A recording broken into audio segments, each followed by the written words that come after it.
আছিরা ধীরে ধীরে বুঝতে পারছিল এই অভিশাপ চিরতরে শেষ করার একটাই উপায় আছে। এই আয়নাকে ধ্বংস করতে হবে। কিন্তু সেটা কি এত সহজ? সে এক ঝটকায় আয়নার দিকে তাকালো। এই আয়নার ভেতরেই লুকিয়ে আছে নূরজাহানের আত্মা, তার কষ্ট, তার অভিশাপ। যদি এটা ভেঙে ফেলা যায়, তাহলে হয়তো সবকিছু শেষ হয়ে যাবে। কিন্তু সে কি পারবে? আছিরা ধীরে ধীরে হাত বাড়িয়ে আয়নার ফ্রেমটা চেপে ধরল। নূরজাহান চিৎকার করে উঠল, না, তুমি এটা করতে পারবে না। পরিণতি। একটি প্রচণ্ড শব্দে চারপাশ কেঁপে উঠল। আছিরা শেষ শক্তি দিয়ে আয়নাটাকে মাটিতে ছুঁড়ে ফেলল। ভাঙা কাঁচ চারদিকে ছড়িয়ে পড়ল, আর একটা বিকট চিৎকার বাতাসে ছড়িয়ে গেল। নূরজাহান ধোঁয়ার মতো ছড়িয়ে গিয়ে মিলিয়ে যেতে লাগল, তার সাদা চোখগুলো নিভে গেল। চারপাশের সবকিছু কাঁপতে লাগলো, যেন পুরো জায়গাটা ধসে পড়ছে। আছিরা চোখ বন্ধ করল। নতুন ভোর, যখন সে আবার চোখ খুলল, তখন সে কুয়ার পাশে পড়েছিল। আকাশে সূর্যের আলো ছড়িয়ে পড়ছে। চারপাশের বাতাস এখন শান্ত, কোনো অন্ধকার নেই। কুয়োর পানি পরিষ্কার হয়ে গেছে। আছিরা ধীরে ধীরে উঠে দাঁড়ালো। তার চুলের আগা ছেঁটে গেছে, তার শরীরে ক্লান্তি চেপে বসেছে, কিন্তু সে জানত অভিশাপ শেষ। নূরজাহান মুক্তি পেয়েছে, আর সে এখন মুক্ত। আছিরা ধীরে ধীরে উঠে দাঁড়ালো। শরীর অবসন্ন, কিন্তু মনটা হালকা লাগছিল। সবকিছু কি সত্যিই শেষ হয়ে গেছে? সে চারপাশে তাকালো, সূর্যের আলো গায়ে এসে লাগছে, কুয়ার পানি এখন স্বচ্ছ, আয়নার ভাঙা টুকরোগুলো কোথাও নেই। কিন্তু তার ভেতরে কোথাও একটা অদ্ভুত অস্বস্তি রয়ে গেল। অপরিচিত ছায়া। সে আস্তে আস্তে হাঁটা শুরু করল, কিন্তু তখনই পায়ের নিচে একটা ঠান্ডা অনুভূতি টের পেল। সেই নিচে তাকালো, তার ছাটা, কিন্তু কিছু একটা ঠিক ছিল না। তার ছাটা একটু বেশি লম্বা, একটু বেশি অস্বাভাবিক দেখাচ্ছিল। সে ধীরে ধীরে নড়ল, ছাটাও নড়ল। কিন্তু হঠাৎ ছায়ার মাথা তার দিকেই ঘুরে গেল। ভয়াবহ প্রতিচ্ছবি। আছিরার নিঃশ্বাস আটকে গেল। তার ছায়ার চোখ দুটো কালো গহ্বরের মতো, আর মুখে সেই পরিচিত বিকৃত হাসি।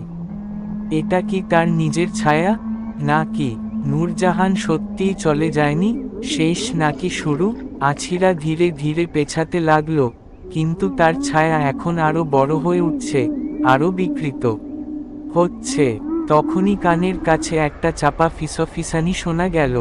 তুমি কি সত্যিই মনে করেছিলে আমি চলে গেছি? একটা ঠান্ডা বাতাস বয়ে গেল, আছিরার চুলগুলো উড়তে লাগলো। তারপর চারপাশের আলো ম্লান হয়ে গেল, আর সবকিছু আবারও অন্ধকারে ডুবে যেতে শুরু করলো।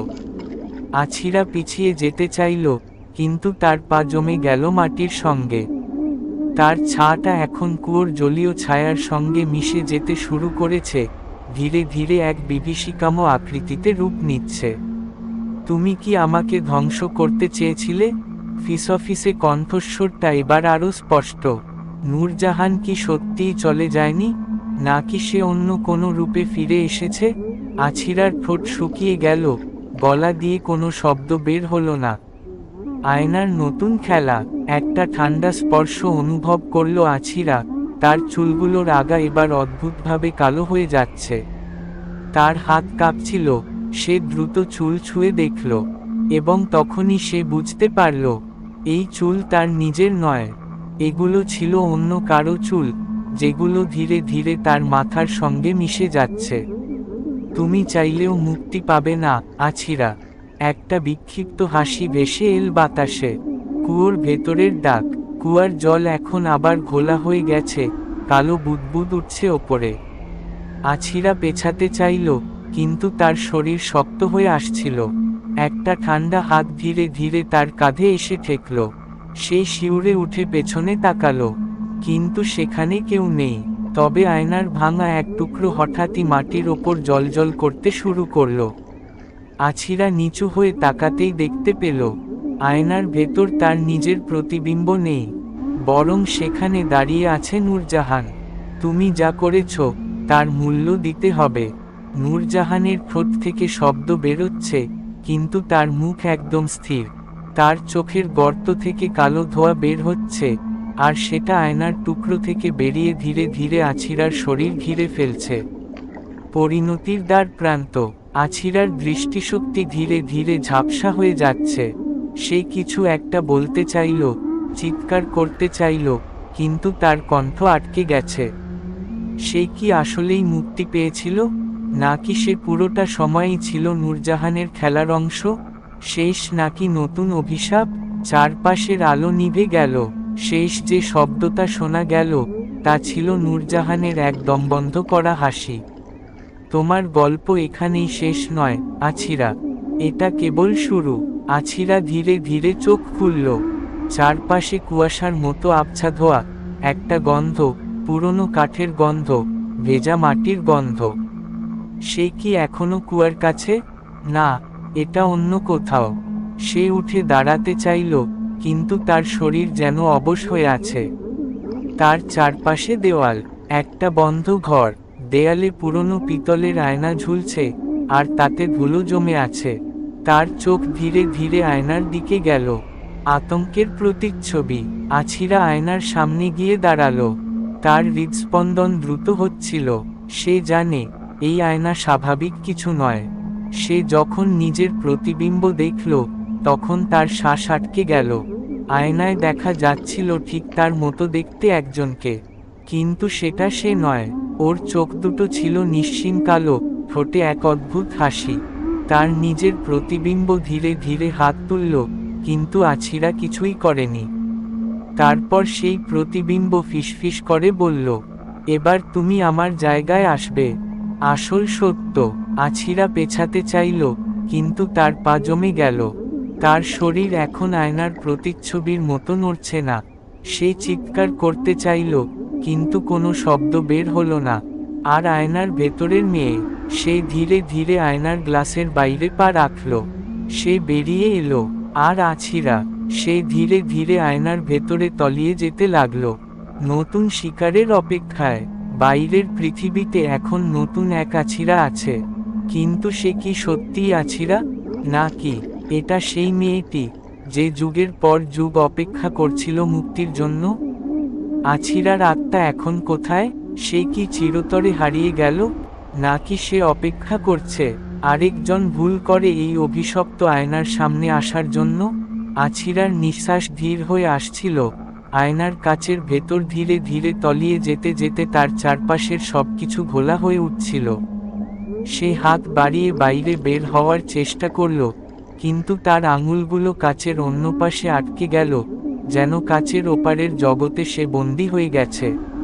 আয়নার বাইরের দুনিয়ায় দাঁড়িয়ে থাকা মেয়েটি, যে দেখতে অবিকল তার মতো, ধীরে ধীরে আয়নার সামনে হাত রাখল, ঠোঁটে এক বিকৃত হাসি। এটা সে নয়, এটা সেই ছায়া, যে এতদিন এই বন্দিদশা থেকে মুক্ত হওয়ার অপেক্ষায় ছিল। আছিরা অনুভব করল, তার শরীর হালকা হয়ে আসছে, এক অদ্ভুত অন্ধকার তাকে গ্রাস করে নিচ্ছে। তার চারপাশে অসংখ্য ফিসফিসানি, যেন শত শত কণ্ঠ একই সঙ্গে তাকে ডেকে বলছে, তুমি শেষ, তুমি এখন আমাদেরই একজন। তার হাতের ভেতর শীতলতা ছড়িয়ে পড়ছিল, পায়ের নিচে কঠিন জমিনের বদলে যেন অসীম শূন্যতা। তার গলার আওয়াজ বন্ধ হয়ে গেছে, কণ্ঠস্বর হারিয়ে ফেলেছে, শুধু তার মনের মধ্যে প্রশ্ন ঘুরছিল, এই আয়নার শেষ কোথায়? এটা কি একান্তই নূরজাহানের কারাগার, নাকি এর গভীরে আরও ভয়ঙ্কর কিছু অপেক্ষা করছে? এক মুহূর্তে সে বুঝতে পারল, সে শুধু একটা আয়নার ভেতর আটকে যায়নি, সে আটকে গেছে এক অভিশপ্ত জগতে, যেখানে সময় নেই, আলো নেই, শুধু অসংখ্য মুখ, অসংখ্য ছায়া আর চিরস্থায়ী বন্দিত্ব। তার চারপাশে এখন অস্পষ্ট অবয়ব ভেসে উঠছে, পুরনো পোশাকে, বিবর্ণ চোখে, শূন্য দৃষ্টিতে তাকিয়ে থাকা এক একটি অস্তিত্ব। তারা কারা? নূরজাহানের মতো আরও কেউ কি এখানে বন্দী? তাদের মুখে কোনো শব্দ নেই, শুধু গভীর অন্ধকার থেকে যেন চাপা একটা কান্না শোনা যাচ্ছে। আছিরা পেছাতে চাইল, কিন্তু তার শরীর যেন ভারী হয়ে গেছে, সে নড়তে পারছিল না।